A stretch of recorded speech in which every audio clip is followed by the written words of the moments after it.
వి gold trusted gold buyers మీరు తాకట్టు పెట్టిన బంగారాన్ని విడిపించి ఈ రోజు ఉన్న మార్కెట్ ధరకు కొనబడును.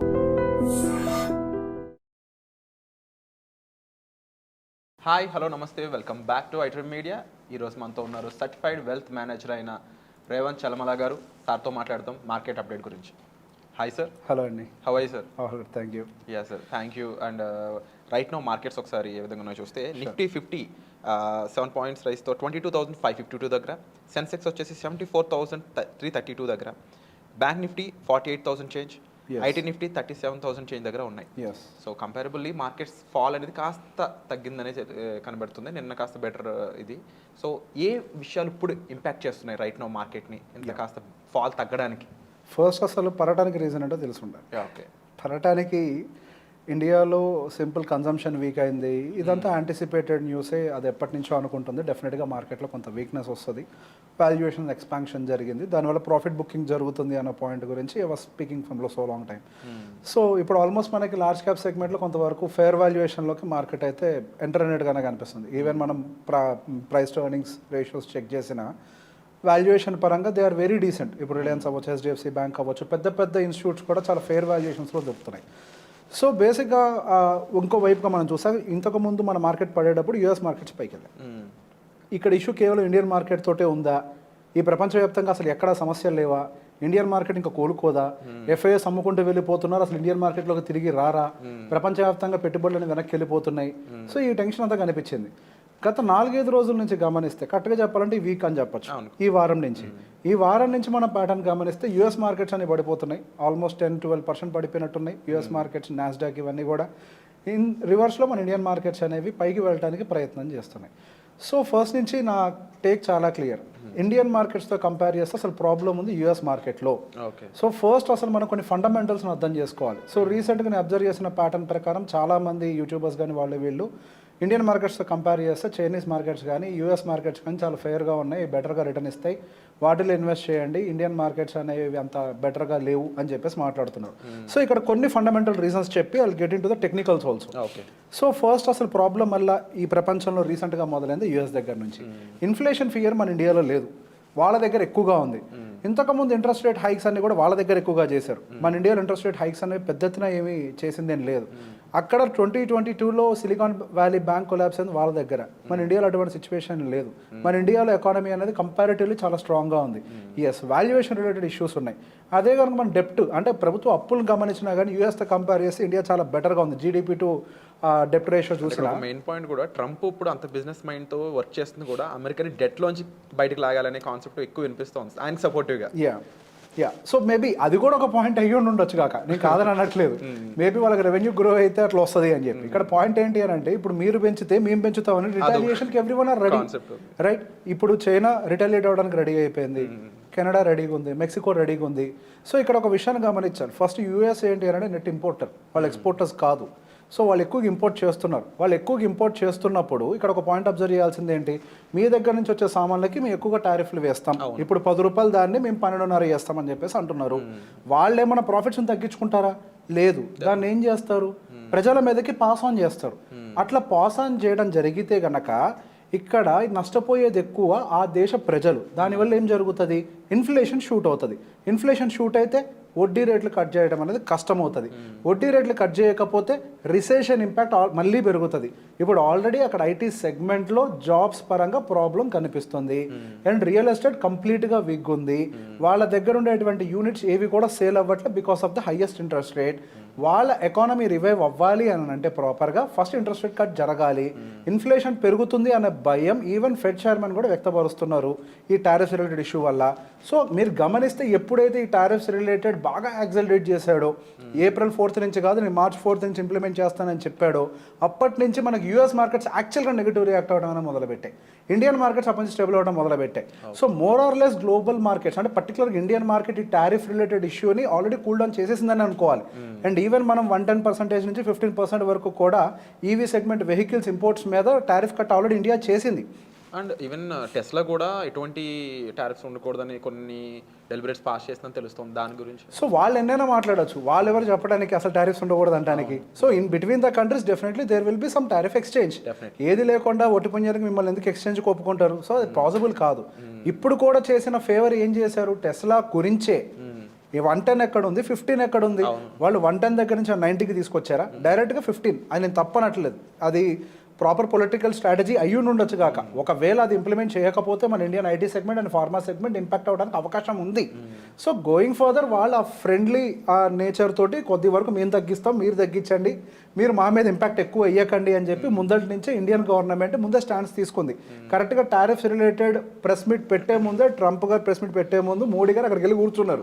సో ఎస్, ఆ రోజు కొంత హార్ష్ కామెంటరీస్ వాళ్ళు చేసినప్పటికీ గోయింగ్ ఫర్దర్ ఈవెన్ ఇండియా కూడా స్టెప్ డౌన్ అవుతుంది టారిఫ్స్ విషయంలో.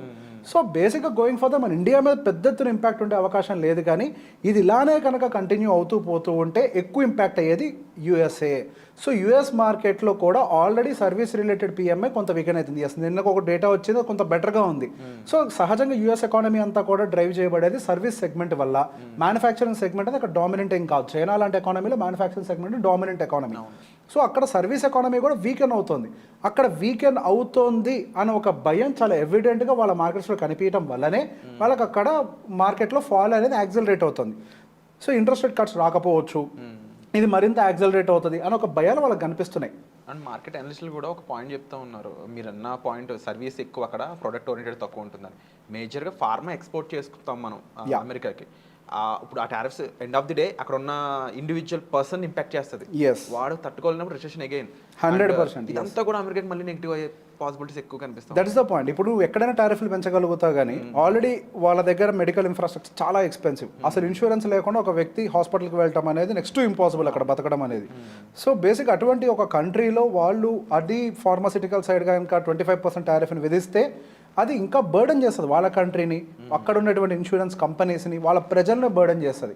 సో నేను ఫస్ట్ నుంచి నాకు చాలా క్లియర్గా ఉంది, ఇవన్నీ ఒట్టి మాటలే. ఫార్మాసిటికల్ మీద అయితే పెద్ద ఇంపాక్ట్ అయితే ఉండకపోవచ్చు, మేబీ అదర్ ఇంపోర్ట్స్ మీద ఏమైనా ఉండొచ్చేమో, కానీ మన దగ్గర పర్టికులర్గా ఫార్మాసిటికల్ సైడ్ అయితే ఇంపాక్ట్ ఉండడానికి అయితే ఎక్కువ అవకాశాలు లేవు. సో గోయింగ్ ఫర్దర్ అది కూల్ డౌన్ అవుతుంది. When compare to US markets, Indian markets అనేవి కంపారిటివ్లీ నాకు స్టేబుల్గా కనపడుతున్నాయి. But mid and small cap segment మాత్రం ఇంకా నేను కంఫర్టబుల్ జోన్లో అయితే కనిపించట్లేదు. సో ఈవెన్ నేను ఒక పర్టికులర్ చార్ట్ని గత ఎప్పటి నుంచో కూడా మన వాళ్ళందరికీ చూపిస్తున్నాను, ఫాలోవర్స్ అందరికి కూడా. సో బేసిక్గా మనకి నిఫ్టీ అనేది ఒక లాంగ్ టర్మ్ ట్రెండ్ని ఫాలో అవుతూ వస్తుంది. దాదాపుగా 2020 ఏదైతే డిప్ ఫామ్ అయిందో ఆ డిప్ దగ్గర నుంచి ఒకటే ట్రెండ్ లైన్ ఫాలో అవుతూ వస్తుంది. సో రీసెంట్గా ఆ ట్రెండ్ లైన్ని మనకి నిఫ్టీ బ్రేక్ చేసి డౌన్ సైడ్ క్లోజ్ అయింది. సో ఈ రోజు మనకి రికవరీ వచ్చి మనకి నియర్ బై క్లోజింగ్ అంటే పైకి వెళ్ళి మూవ్ అవడానికి మళ్ళీ స్ట్రగుల్ అవుతుంది. దానికి గల కారణం ఏంటి అని అంటే దానికి ఉన్నటువంటి lower level of the band. So ఈ స్క్రీన్లో క్లియర్గా కనిపిస్తూ ఉంటుంది, ఆ lower level of the band దగ్గర స్ట్రగుల్ జరుగుతుంది. సో అది బ్రేక్ చేసి పైకి వెళ్తుందా అని అంటే వెళ్ళకపోవచ్చు. ఇప్పుడు ఏదైతే మార్కెట్ పెరిగిందో ఆ పెరిగిన దాన్ని మనం కంప్లీట్గా నమ్మటానికి లేదు, అది జస్ట్ ఒక టెక్నికల్ బౌన్స్గా మాత్రమే చూడాలి. మార్కెట్స్ ఎప్పుడైనా పైకి వెళ్ళేటప్పుడు బయింగ్ ఎగ్జాషన్ జరిగి సెల్లింగ్ ట్రిగ్గర్ అవుతుంది, అంటే కొంచెం కిందకు వస్తుంది. In the same way market కిందకు వచ్చేటప్పుడు సెల్లింగ్ ఎగ్జాషన్ జరిగి మార్కెట్ కొంత పైకి వెళ్ళే ప్రయత్నం చేస్తుంది. దానికి తోడు మనకి ఈ నెలలో కంటిన్యూస్గా లాస్ట్ 10 సిరీస్ అంటే ఈ వారం కంటే ముందు last 10 series continuous red candles పడ్డాయి. లాస్ట్ 5 మంత్స్ కంటిన్యూస్గా రెడ్ క్యాండిల్స్ పడ్డాయి. This is almost 29 or 30 years అంటే ఒక రకంగా చెప్పాలంటే లైఫ్లో ఒకసారి జరిగింది అనాలి. సో బిఫోర్ 30 years అంటే అప్పుడు ఎకానమీ వేరు, ఇప్పుడు ఎకానమీ వేరు. ఇటువంటి ఎకనామిక్ సిచ్యువేషన్లో కూడా కంటిన్యూస్గా 5 రెడ్ క్యాండిల్స్ మంత్లీ క్యాండిల్స్ పడ్డాయి అని అంటే డెఫినెట్గా కన్సర్నే. సో కొంత సెల్లింగ్ ఎగ్జాషన్ జరిగి ఈ నెల వరకు మాత్రం ఏదైనా గ్రీన్ క్యాండిల్లో క్లోజ్ అవడానికి అవకాశం ఉంది. కానీ టెక్నికల్గా చూస్తే మాత్రం మనకు కొంతవరకు దానికంటే ఎబో ఆ ట్రెండ్ లైన్ కంటే ఎబో వెళ్ళి క్లోజ్ అవ్వకపోతే మాత్రం మనం టెక్నికల్ స్ట్రెంత్ అయితే మార్కెట్లో ఎక్స్పెక్ట్ చేయడానికి అయితే లేదు. ఈవెన్ 1 day టైం ఫ్రేమ్లో చెక్ చేసినా కానీ ఎప్పటి నుంచి అయితే మనకు ఫాల్ స్టార్ట్ అయిందో అక్కడి నుంచి ఒక ఛానల్ ఫార్మేషన్ జరిగింది, అదే ఛానల్లో రెస్పెక్ట్ చేయడానికి ట్రై చేస్తుంది. సో బేసిక్గా మార్కెట్ ప్రాపర్ ఒక డౌన్ ట్రెండ్ స్ట్రక్చర్ ఫార్మేషన్ అయితే క్రియేట్ చేసుకొని పెట్టుకుంది. ఈ స్ట్రక్చర్ని బ్రేక్ చేయాలి అని అంటే దానికి కొన్ని ఫండమెంటల్ యాక్టివిటీస్ సపోర్ట్ చేయాలి. ఫస్ట్ ఫండమెంటల్ సపోర్ట్ వచ్చేసరికి company numbers. So company numbers going further బాగుంటాయి అని అంటే ఐఎమ్ ఎక్స్పెక్టింగ్ ఫ్రమ్ జూలై డెఫినెట్గా గైడ్ లైన్స్ అయితే బాగా ఇస్తారు. నెంబర్స్ ఎలా ఉంటాయి ఐ డోంట్ నో, అది ఇచ్చేదాకా ఎవరు చెప్పలేరు. బట్ గైడ్ లైన్స్ అయితే బెటర్గా ఉండడానికి అవకాశం ఉంది. So RBI is very clear from the second, అంటే మనకి జూలై తర్వాత నుంచి సెకండ్ హాఫ్ నుంచి మనకి రూరల్ ఎకానమీ బాగా పుంజుకుంటుంది. దాంతోపాటుగా ఈవెన్ మనకు అర్బన్ ఎకానమీలో కూడా కొంత రివైవల్ కనిపించే అవకాశం ఉంది. సో ఈ రెండు రివైవల్ కనుక జరిగింది అని అంటే మార్కెట్లో ఒక కొత్త ఊపు వచ్చే అవకాశాలు ఎక్కువగా కనపడుతున్నాయి.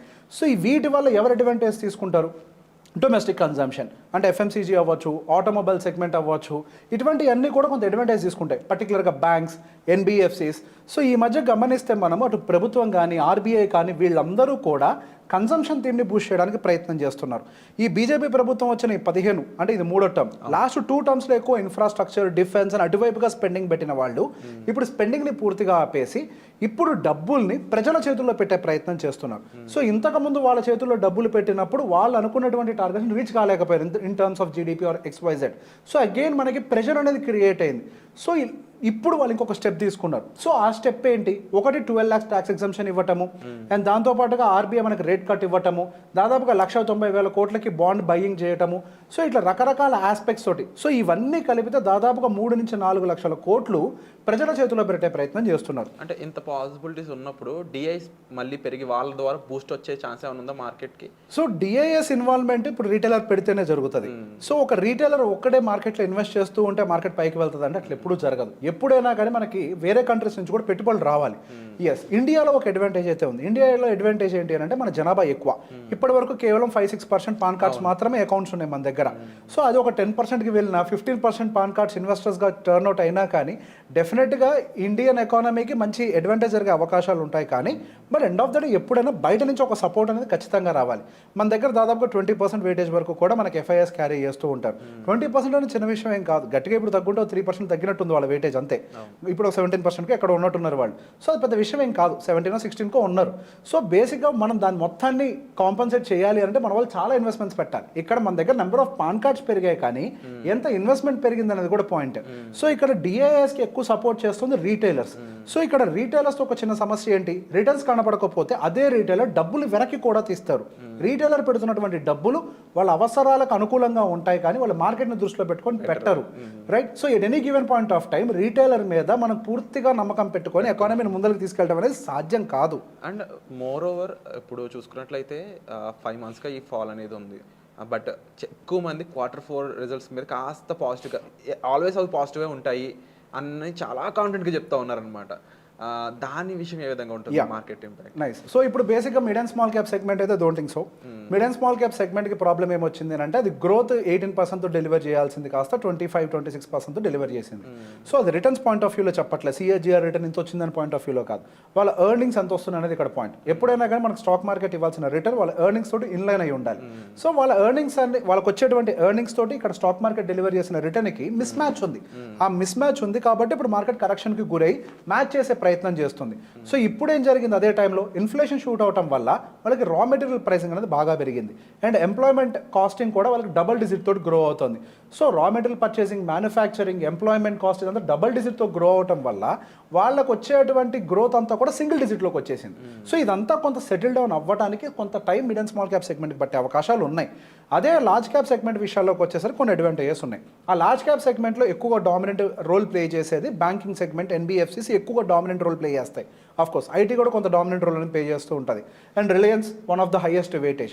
సో ఇవన్నీ కూడా when compare to other mid and small cap segment మనం ఈ ఫేర్ వాల్యుయేషన్లోకి వచ్చినట్టుగా కనిపిస్తుంది. సో ఈ ఫేర్ వాల్యుయేషన్లోకి వచ్చినప్పుడు సహజంగా FIIs కూడా ఫస్ట్ ఇంట్రెస్ట్ చూపించేది బయింగ్ వీటిల్లోకే. ఏ FII అయినా సరే మిడ్ అండ్ స్మాల్ క్యాప్ సెగ్మెంట్లోకి ఎక్కువ ఎక్స్పోజర్ ఇవ్వడానికి ఇష్టపడరు. దానికి గల కారణం ఏంటి? ఎప్పుడైతే వాళ్ళు స్టాక్స్ను కొంటారో మార్కెట్ పడతదేమో అన్న ఆలోచన ఉంటే వాళ్ళ హెడ్జింగ్ పొజిషన్స్ తీసుకుంటారు. ఆ హెడ్జింగ్ పొజిషన్స్ అనేవి విత్ లిక్విడిటీ దొరికేది కేవలం లార్జ్ క్యాప్ సెగ్మెంట్లో మాత్రమే. మిడ్ అండ్ స్మాల్ క్యాప్ సెగ్మెంట్లో అసలు F&O టూల్స్ అన్నిటికీ అవైలబుల్ ఉండవు. అదేవిధంగా లిక్విడిటీ కూడా వాళ్ళకి దొరకదు. సో ఎప్పుడైనా వాళ్ళు దానికి ప్రిఫరెన్స్ ఇస్తారు. దాంట్లో వాళ్ళు బ్యాంక్స్, NBFCs వీటికి ఎక్కువ ప్రిఫరెన్స్ ఇచ్చే ప్రయత్నం చేస్తారు. ఆ బ్యాంక్స్లో పర్టికులర్గా ప్రైవేట్ బ్యాంక్స్కి ఎక్కువ వెయిటేజ్ ఇచ్చే ప్రయత్నం చేస్తారు. సో ఈ ప్రైవేట్ బ్యాంక్స్ ఇవన్నీ కూడా లాస్ట్ 5 సంవత్సరాల నుంచి అండర్ పర్ఫార్మింగ్గా ఉన్నాయి.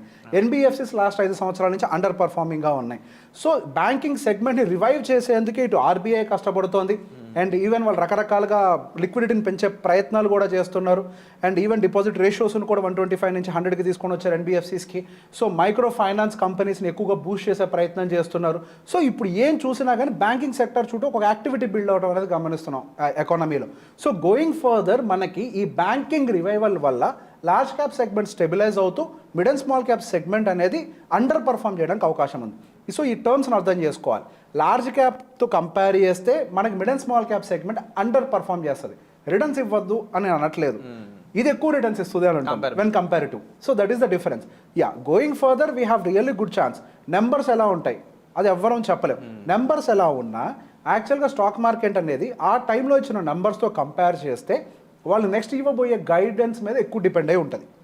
ఇప్పటి వరకు వీకర్ నెంబర్స్ వస్తాయని చెప్పేసి మార్కెట్లో అందరం యాంటిసిపేట్ చేశారు. Every one expected because of the high inflation, high interest rates, consumption week అయిపోయింది ఇండియాలో, జనాల దగ్గర డబ్బులు లేవు. సో దీనివల్ల వీకర్ నెంబర్స్ వస్తాయని యాంటిసిపేటెడ్. ఇప్పుడు అంతా రివైవల్ జరుగుతోంది. ఒక మాత్ర వేశారు, పారాసిటమాల్ వేసుకుంటే it will take some time కదా, ఒళ్ళు చల్లబడి. ఇప్పుడు అదే జరిగింది. ఇప్పుడు ప్రభుత్వం ఏం చేసింది, ఒక మాత్ర వేసింది ఎకానమీకి, అది దాన్ని పనిచేయడం మొదలుపెట్టింది స్లోగా. అంటే ఇప్పుడు 12 lakh చేసే ఈ ట్యాక్స్ ఎగ్జంప్షన్ కానీ అండ్ చాలా చేశారు డైరెక్ట్ ఆడియన్స్ జనాలకి అనమాట. అండ్ యూజువల్లీ సమ్మర్లో మనకి కాస్త కన్జంప్షన్ ఎక్కువ ఉంటుంది. అండ్ ఈసారి క్లైమేటికల్ చేంజెస్ కూడా ఎక్కువ ప్రొడక్ట్స్ కొనడానికి పాసిబుల్గా కనిపిస్తుంది అని చెప్పేసి కన్స్యూమర్ డ్యూరబుల్ ప్రొడక్ట్స్ అవన్నీ కూడా చెప్తా ఉన్నారు. సో ఇది కూడా ఒక బూస్ట్ అయ్యే ఛాన్స్ ఉందా? డెఫినెట్గా. సహజంగానే మనకి సీజనల్ యాక్టివిటీ అనేది జరుగుతుంది ప్రతి స్టాక్లో కూడా. సీజనల్ యాక్టివిటీ ప్రకారం డెఫినెట్గా మన కన్స్యూమర్ డ్యూరబుల్ ప్రొడక్ట్స్ ఏవైనా కానీ, అంటే ఏసీస్ అవ్వచ్చు, కూలర్స్ అవ్వచ్చు, ఫ్రిడ్జ్లు అవ్వచ్చు, ఇవన్నీ కూడా సహజంగానే బూస్ట్ అవుతాయి, అందులో అసలు ఏ డౌట్ లేదు.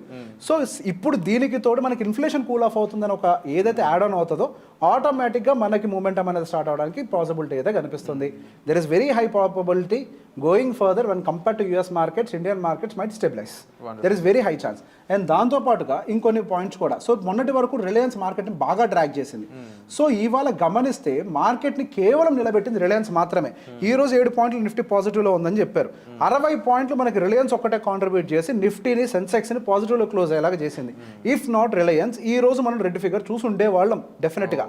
జస్ట్ రిలయన్స్ ఒక్కటే సపోర్ట్ చేసింది, అంతకు మించి ఈరోజు మార్కెట్లో స్టెబిలైజ్ అవ్వడానికి ఏమీ లేదు. ఎవ్రీవన్ అనుకుంటారు మార్కెట్ బాగుంది అని. No, today market is not good, only Reliance is good. So ఈ రోజు మనం మార్కెట్లో చూసినా even IT segments are not IT, reality segment again ప్రెషర్లోకి వెళ్ళింది. 1.19%. IT was in pressure, health is in pressure, service segment is in pressure. So బేసిక్గా మిగతా పాజిటివ్లో close అయినాయి కూడా ఏమీ స్ట్రాంగ్గా ఏం క్లోజ్ కాలేదు, మైల్డ్ పాజిటివ్ అంతే.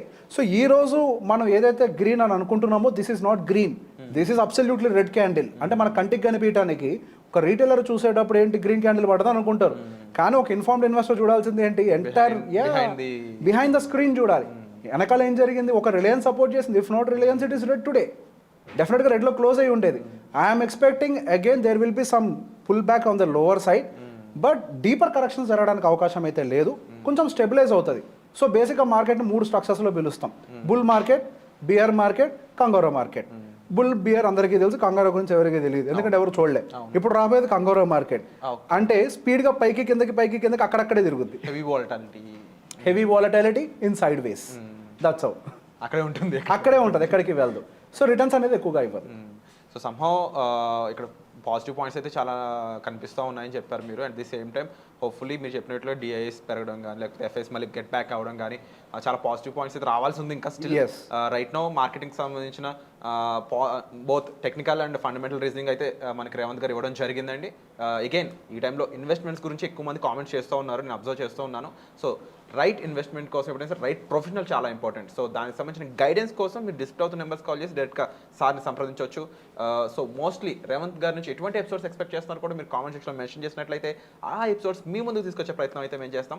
సో మోస్ట్లీ అమెరికన్ ఇష్యూస్ అనేవి మనల్ని ఎలా ఇంపాక్ట్ చేస్తున్నాయి గ్లోబల్గా అనేది మీరు సార్ మాటలో విన్నారు కదండి. సో ఏం ఫీల్ అయ్యారండి తప్పకుండా మెన్షన్ చేయండి కామెంట్ సెక్షన్లో. And thank you so much for the overall view sir. Thank you so much.